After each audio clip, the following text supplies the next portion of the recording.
Welcome to Resilience Radio, episode 23 with Noah Weinstein on nature-based psychotherapy. My name is Irvin Eisenberg, show host and owner of Resilience Occupational Therapy. As always, the opinions on this show are not necessarily shared by me. I like to feature a variety of different perspectives, and that's how we do it. Additionally, none of this is meant to be medically diagnostic or prescriptive in any way. So today's guest is a licensed clinical mental health counselor, Noah Weinstein, who specializes in nature-based psychotherapy. It's great to have you on today, Noah. Thank you, Irvin. Nice to be here. So could you start us right off with describing to us what you mean by nature-based psychotherapy? Sure.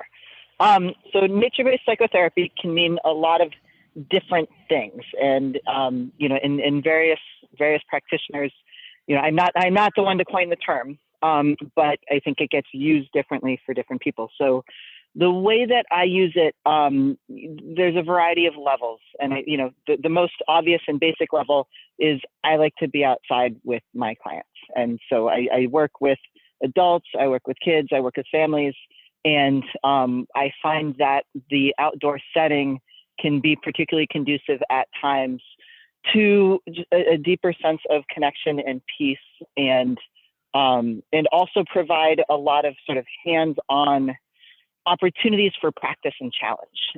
And so instead of having psychotherapy be sort of primarily sort of heady and theoretical, it allows for the opportunity that that there are certain things that are needing to be dealt with in the moment, and the client and I have the opportunity to sort of work through those things, whether it's, heat or cold or, climbing a mountain or, so there are a lot of different sort of hands-on practical ways to make psychotherapy more sort of real life in a way. So that would be sort of a basic version of nature-based psychotherapy, as we spend a lot of time outdoors.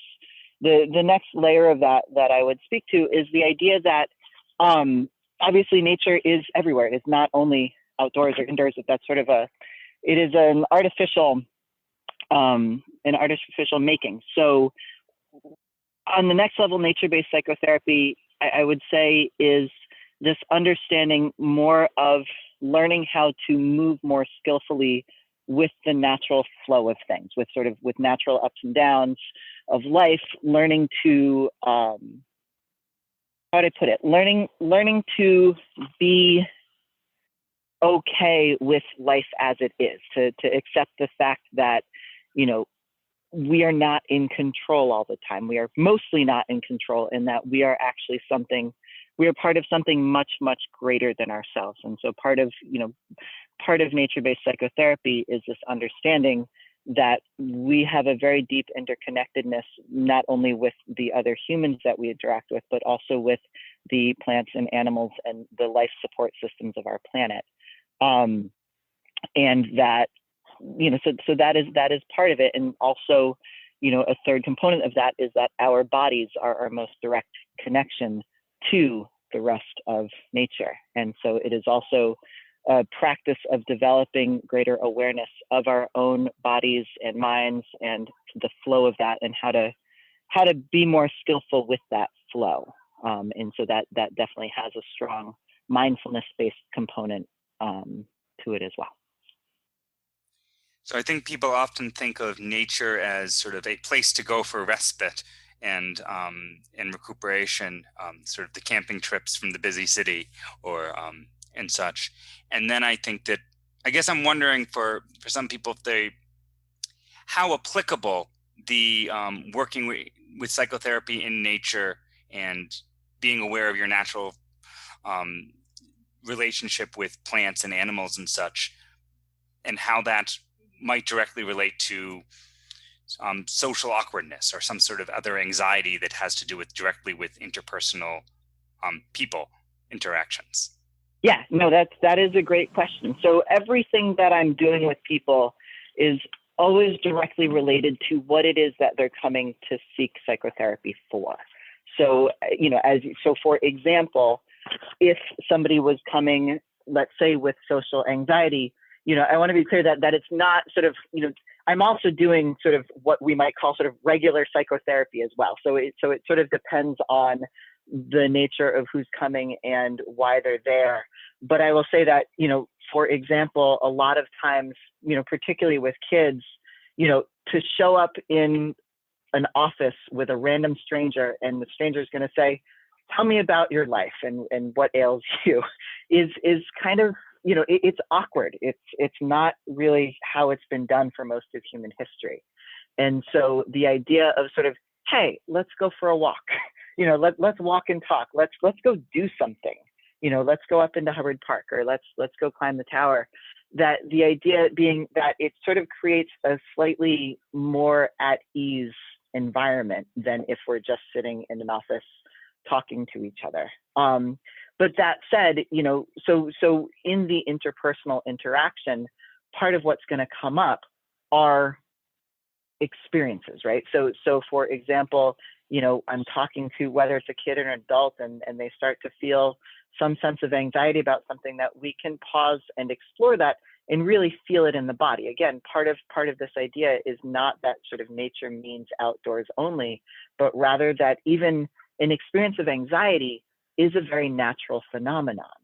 And that part of what we're doing is learning not only, so I think a lot of what can happen in Western culture is that our emotions almost become these things that shouldn't be, that there's something to talk about in psychotherapy, but like sort of to get rid of them. Or, if I'm having anxiety, there's something wrong with me. And so part of what I do a lot with clients is also explore the evolution of where our emotions come from, that we sort of are gaining a deeper understanding of our own biology, and the fact that, for example, anxiety is a survival. It is necessary for our survival. If we did not experience some degree of anxiety, we would die. And also understanding, even with something like social anxiety, to understand that, like, that our bodies have not in a way caught up with our modern world, and that in the time in history in which our bodies have evolved, we lived in very, very small bands of humans with, that we might meet, 100 to 300 people in our lifetime. Whereas nowadays we can see that many if we're walking down a busy street. And so in some ways, simply to help people understand that, like, if I'm feeling anxious, there's a really good reason for that. It's not that there's something wrong with me. It's that my body has not, my evolution has not caught up with the lifestyle that we are currently living in. So that would be one example. But the other thing that it offers is the opportunity. I have one client with social anxiety, and even being able to walk around a place like Hubbard Park, they were having anxiety even about being able to go and walk around town. And so it offers that sort of real life exposure therapy in a way, to be able to go like, I can walk and be around people and learn how to tolerate the feelings that go along with that. It's sort of, it's this real world, still controlled in the sense that it's isolated from other people to some degree, but it's a real world that you're moving around versus sort of the clinic room.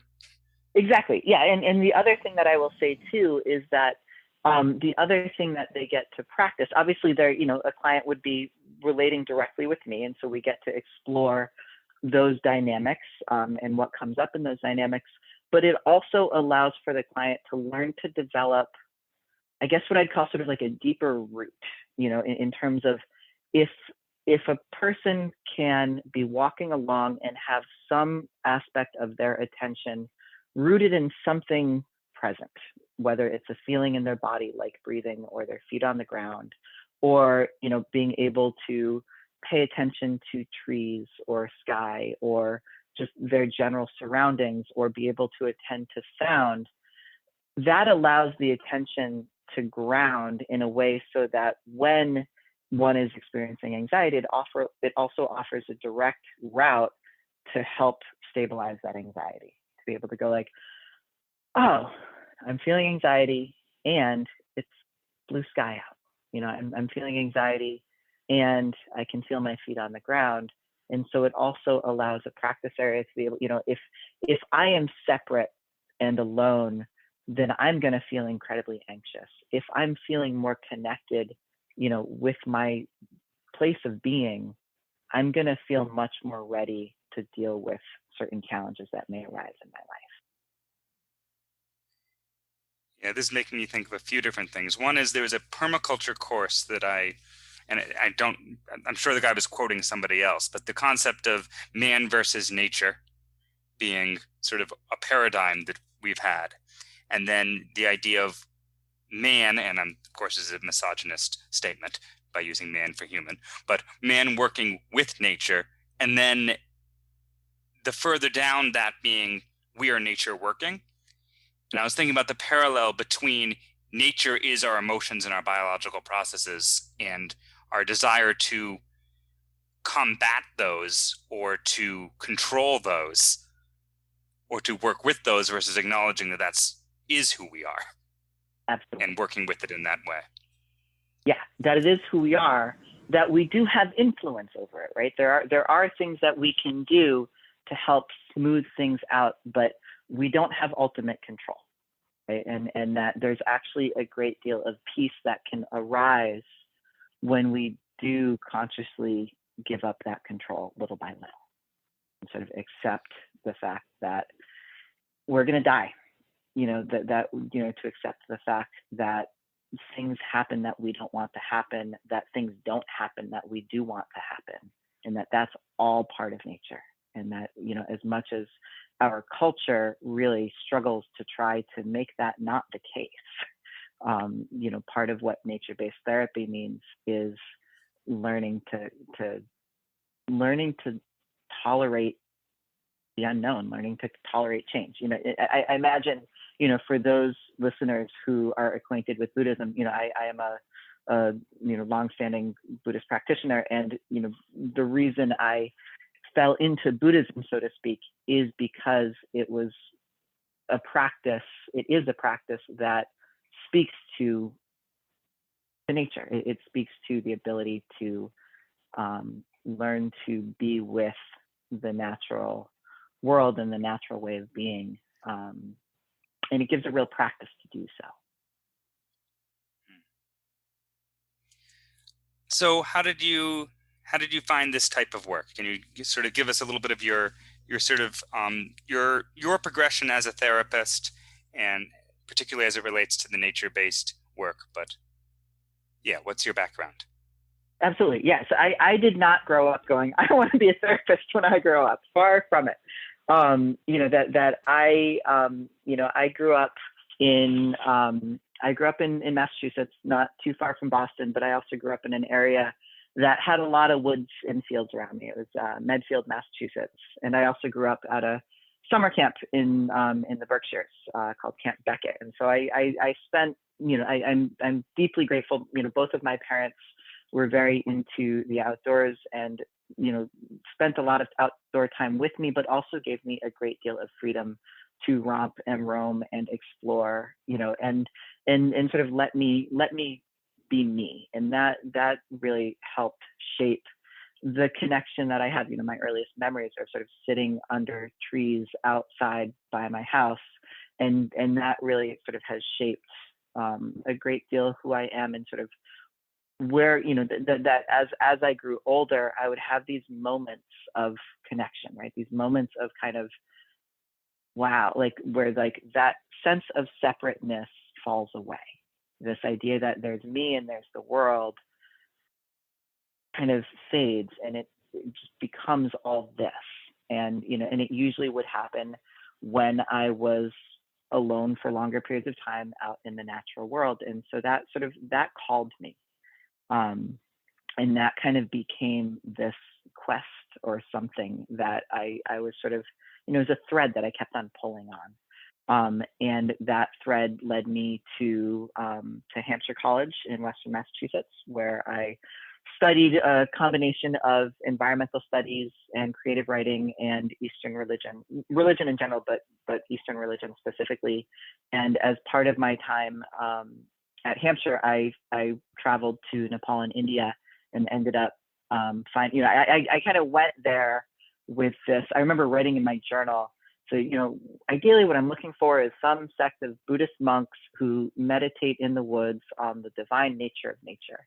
And so I was sort of traveling around for a bunch of months and exploring places and teaching English and then in Nepal, and then eventually came upon a Buddhist teacher by the name of Ghosh Pos, who lived off the beach in the woods in a little town in Goa, India, named Palolem. And I ended up being like, yep, this is what I was looking for. And so I ended up living with him for a number of months. He had like a little community, and he would teach Vipassana meditation courses, mindfulness meditation courses, sort of 10 days on, 10 days off. And so I lived with him for a number of months, and then came back to Hampshire, and then went back and studied with him for longer, and then actually spent a number of several years traveling around to various Buddhist monasteries to see if I wanted to become a Buddhist monk. And there were a number of things that arose in that time that sort of showed me that, that Buddhism is a very strong part of my path, but it wasn't the only part of my path. And so I ended up coming back to the United States. And throughout this time, I'd always been an environmental educator. At my summer camp and beyond, I would sort of teach children about nature. And so I came back to the United States and continued to be an environmental educator. And I actually, I ran a farm in Plainfield, Vermont, called the Maple Hill Community Farm and Maple Hill School. And so I was, I would teach kids how to farm and how to be in nature, and not teach them how to be in nature. Kids know how to be in nature, but I would spend time with teenagers in the natural world and teach them how to grow food and how to interact with each other. And then that process led me to eventually, that I loved what I did. And also there was sort of a next step where I really wanted to more specifically work with people's sense of being and people's connectedness to the natural world, and also develop a lifestyle that was more conducive to having a family and having more free time. And so I ended up going to graduate school for psychotherapy at Union Institute University. The satellite campus is down in Brattleboro, and I would travel there. And also during that time, studied with a number of fantastic teachers. One very influential one, his name is Robert Kest, and he lives up in Berlin, Vermont. And I studied with him on and off for about 5 years. And so that whole process sort of led me into establishing a private practice in Montpelier about 10 or 11 years ago. And I've been doing that ever since. Great. So is the populations that you work with, you've mentioned children as some of your background. What's a typical client population for you? I would say no typical client population. I actually try to keep my practice fairly diverse. Mostly to sort of, I like having a little bit of everything, and so I just find that it's an easier way for me to maintain my interest level and maintain my passion for the work. And so I would say, in general, my clientele is about 50% kids, 50% adults, but there's also some overlap there. In that sometimes I'll start working with kids and I'll work with them for a number of years, and now there are young adults that I work with that I started working with as children. And then I also tend to work, when I'm working with kids, I tend to work from a systems perspective, in that I really, want to have a great deal of participation with parents. I spend a lot of time communicating with teachers, with other therapists or other providers. So I tend to not work with really young kids. I have a young kid. I have a 4-year-old daughter who I love deeply. But I tend to work with kids sort of in the 7 or 8 range and up. If there are parents who want to bring a younger kid to me, usually I would recommend doing more sort of parent training, parent coaching, and I'll sort of work with the parents on how to work with the kid. So it's kids, adolescents, adults, families. I would say that the primary diagnoses that are just complaints that people are coming with tend to revolve around anxiety, depression, and ADHD. Are sort of the three that I see most commonly, though, again, there are many others, things that arise out of that. Often people have complex, trauma histories. Some of them, some people are coming for sort of more acute, losses or a significant change in their life. Some people are coming for just longer term mental health challenges. I do also work with couples. I tend to not work with I don't specialize in severe substance abuse or psychosis, or I will work with people with substance abuse issues. I will work with people with significant trauma, but they're not my specialties, and so I will tend to refer out and sort of I will have clients where I might be working with them on sort of more basic life skills and relational skills and sort of the nuts and bolts of being alive, and then might send somebody to work with a specialist specifically if they're trying to work through some significant trauma history, or if they have significant substance abuse issues. Okay. You mentioned ADHD, and that's something that particularly interests me as it relates to outdoors. My brother is a biological anthropologist, and I think it was part of one of his graduate research works. He would, or maybe it was after he had already graduated in some of his professor work, but he had done. There is a particular tribe that had a split where the genetics were almost identical, except for there was a group that was doing a lot of herding, and there was a group that was doing a lot of gardening, and more in the city area. But aside from that, they're almost genetically identical. And he was looking at, I can't remember which genetic traits that was linked to risk-taking behavior and prevalence of ADHD. And he was finding that there was a higher incidence of this marker that's associated with ADHD among the herders as opposed to the gardeners. Mm-hmm. And so that there was a higher level of risk-taking behavior from the herders. Yes. Okay. And there was sort of two, the easy and the sort of romanticized, which falls more in line with what you're saying, or possibly what you're doing, is that what might be considered maladaptive behavior in the towns and cities and gardens may actually be adaptive behavior when you're out watching the animals. You might want to have shifting attention that's jumping from the sky to the ground. Oh, wait, is that a snake in the grass?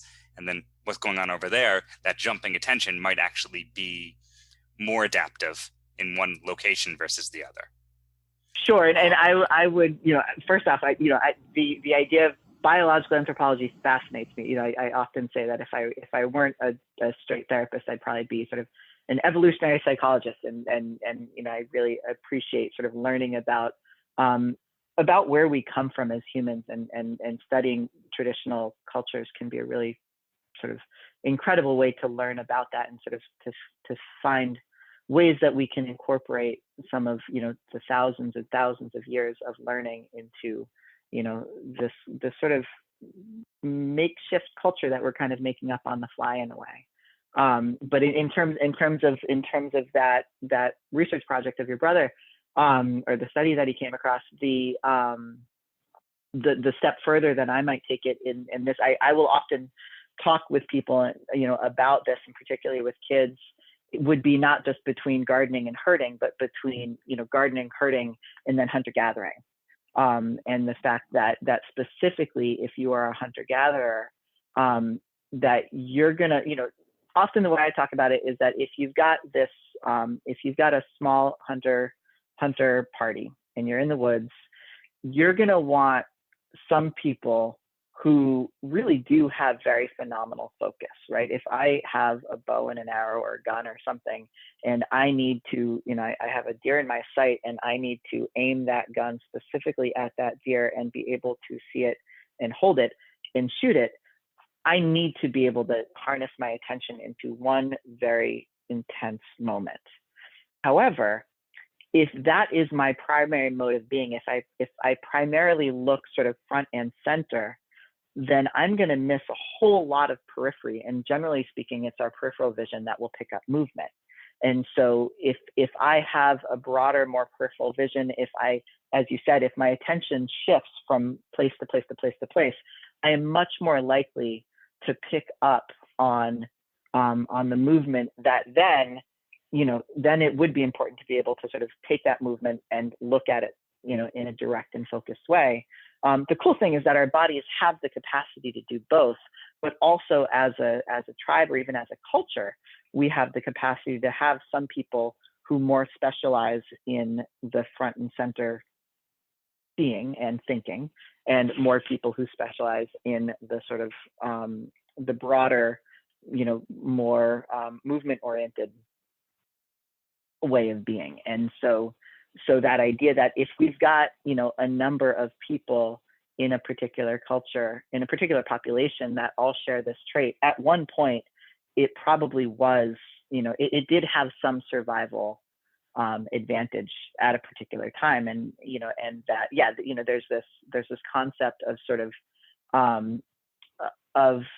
of lifestyle fit, right? This idea that somehow, in a different lifestyle, if you take a kid with ADHD, for example, and you bring them out into the woods, or you bring the, there's some fantastic organizations around here like Earthwalk or the Root School, who are taking kids out into the woods and letting their skills and strengths guide their learning. You see amazing things happen. Whereas if you take all kids and say, everybody's got to sit down at a desk and look front and center, you're going to have some kids who do that very, very well.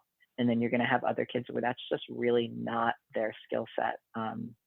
And you see the results of that in our school systems. So I'm wondering, and this is sort of a version of the question I asked earlier on, but if you've got a child who's having trouble concentrating in a classroom and it's not the best setting for them, and maybe in the long run that they shouldn't be in such a controlled sort of environment, and that may be sort of the long-term answer, but in the short run, is them spending a lot more time outside and doing a lot of like Earthwalk program type stuff, do you feel like that, how does that affect their ability to then focus when they're back in the classroom? Do you feel like it enhances that or sets them up with a different skill set? And it's, yeah. Yeah. Absolutely.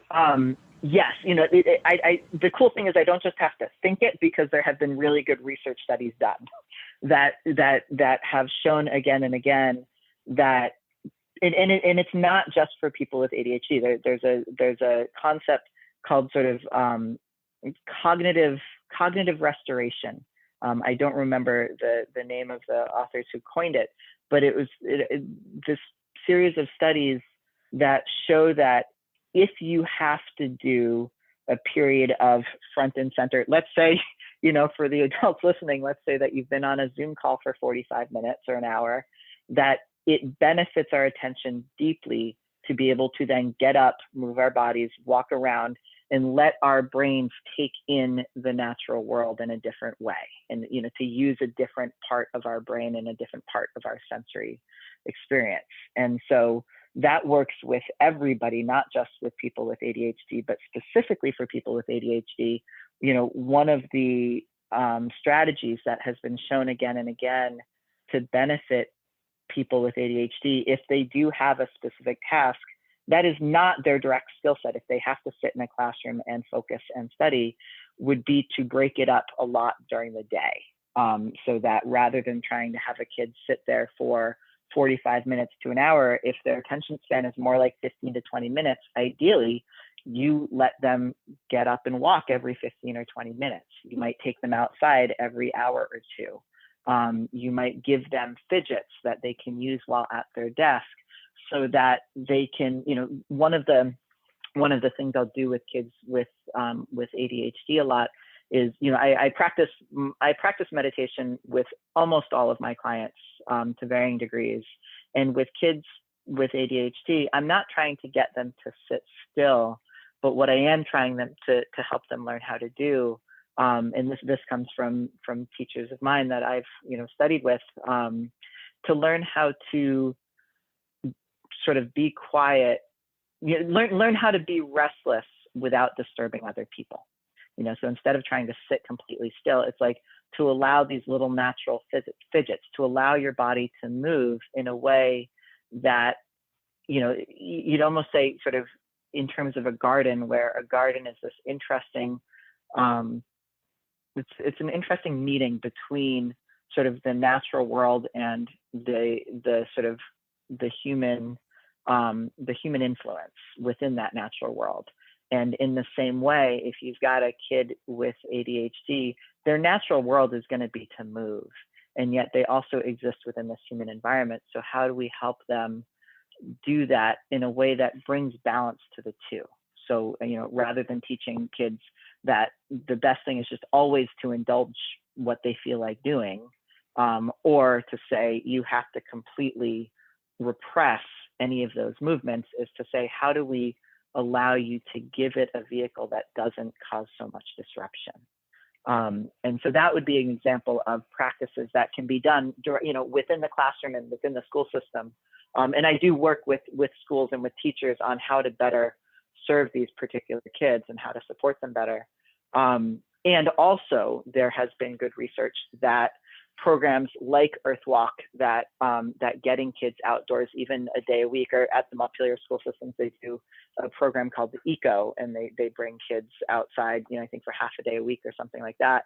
That those also show that it actually improves kids' academic ability. And again, not just kids with ADHD, but to be able to learn how to have access to more ways of learning and more ways of being, in the long run, actually, benefits pretty much everyone.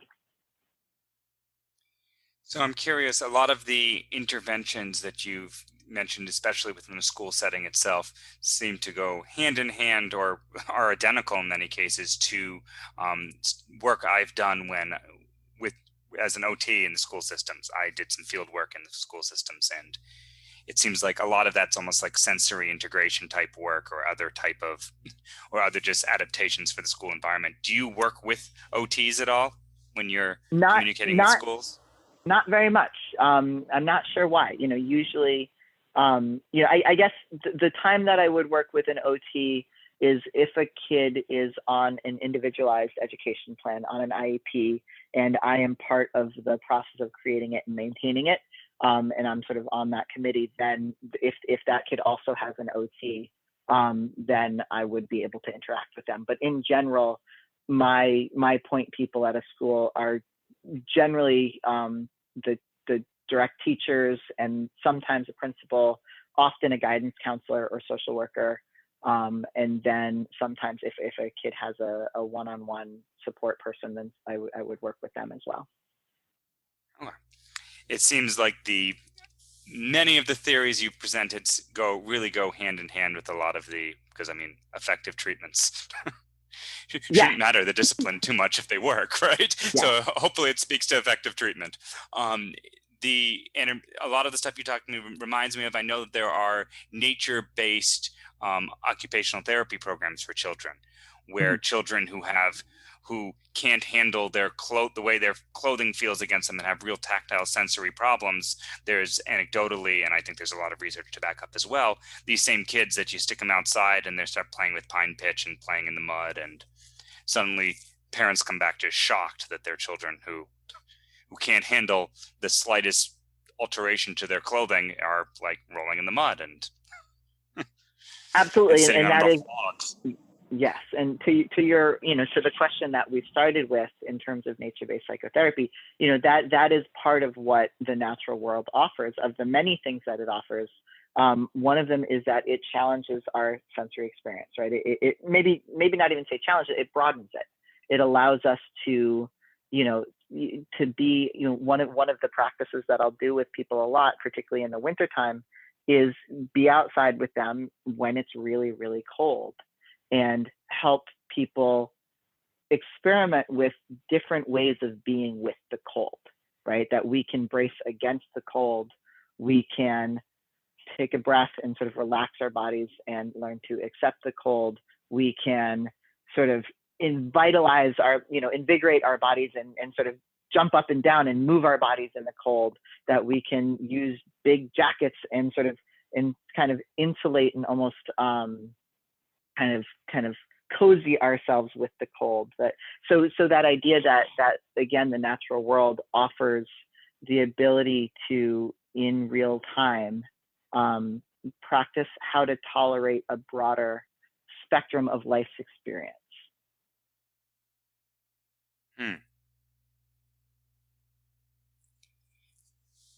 Yeah, I could definitely see how that would be very useful, and not just an analogy practice, but practical skills. I mean, being able to, even if it weren't to generalize to other anxieties, being able to make sure you know how to keep yourself warm is a useful skill to have. And especially it seems like it in Vermont. Yes. Yeah.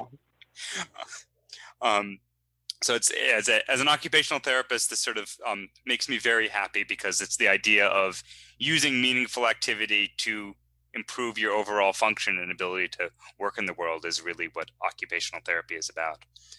So it sounds like some neat work. And I would be. Go ahead. Sorry. No, go ahead. Oh, I was just going to say, I myself am not super acquainted with occupational therapy, but it certainly sounds, like there are a lot of overlaps, and I would agree with you just about like, well, it's a human, and and people have tried to figure out what helps humans, and so that that makes sense. I think the what you were saying about sort of whether or not it directly applies to other types of anxieties, that practice even of just learning how to take a breath and accept the cold, it was something that sort of I learned as a teenager and have shared with many clients, and that it, whether it's anxiety or, the memory that I have from being a teenager is walking down the street and just feeling this really deep depression, and then taking a breath and just feeling like, oh, I don't have to fight this, that I can feel this without having it be a problem. It can just be another feeling. And actually being able to practice how to do that physiologically really does have a direct applicability to how, that emotions are physiological experiences. And so if we can practice it in one place, we can then potentially translate it to another.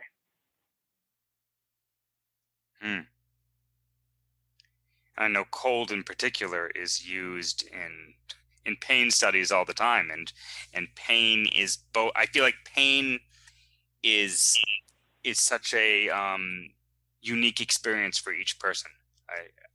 That it really is in many ways a psychological experience and an anxiety, and not just a stand-in, but literally anxiety can produce pain in and of itself. So it seems so transferable when you're dealing with literally how do you manage cold, how do you manage pain, how do you manage anxiety. All of those Absolutely. Are just such transferable skills.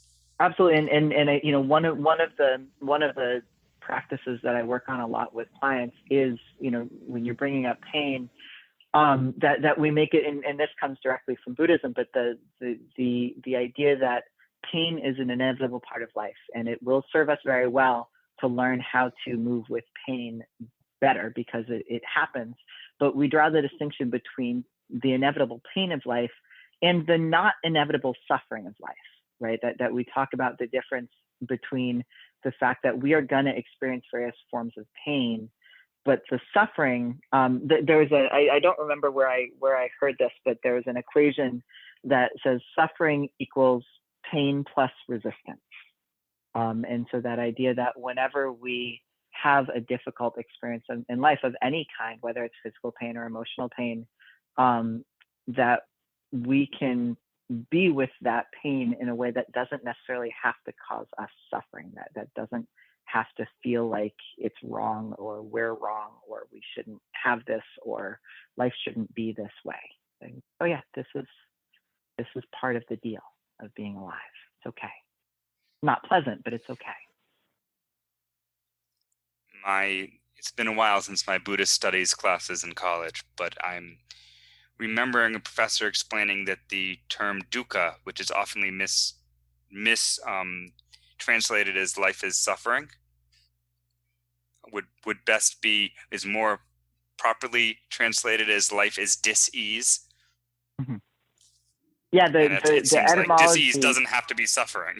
exactly. The etymology of the word dukkha, from what I understand, actually comes from if you have a wagon wheel and the wagon wheel is untrue, that it's just slightly off. So every time the wheel turns, it goes ba-bump, ba-bump, ba-bump.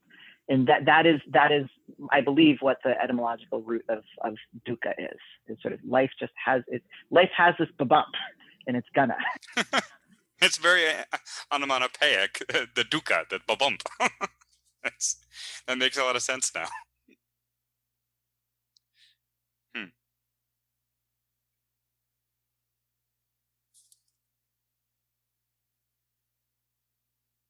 Do I still have you there? I'm here. Okay.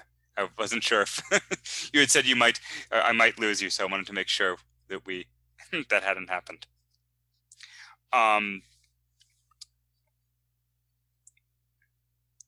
Well, I really appreciate you coming on today, and I wanted to know if you had any closing thoughts for listeners, any advice or just things to think about. Sure. I think the biggest thing that I would say is to remember and honor our interconnectedness as humans, and as humans interconnected in a much larger web of being, and to not only honor that in a theoretical sense, but really that I guess if I was going to give any advice, it's go outside. And again, that is a bit probably of speaking to the choir here in Vermont, that we are blessed with an incredibly beautiful place to live. And also, Vermont tends to draw people who already really do appreciate the natural world. I think that one thing that I would say is a practice that actually, comes from the Earthwalk lineage is something they call sit spot. It's this ability to go outside, pick a particular spot near where you live that is pretty easy to access, and go there every day and just sit there for a couple of minutes and observe how it changes. And it is a very simple and profound practice for, really deepening our bodily understanding of that interconnected.